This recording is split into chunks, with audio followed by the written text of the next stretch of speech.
quay thô bao nằm mô ta quay ra thô mới rồi đi giang thô mày chăm không ok bữa cái san đây hành xe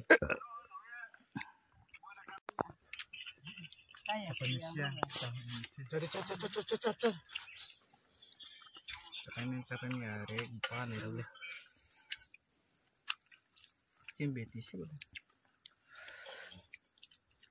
mày lên đây để cô san Đấy à? Mình lên đây hết tao đây đi.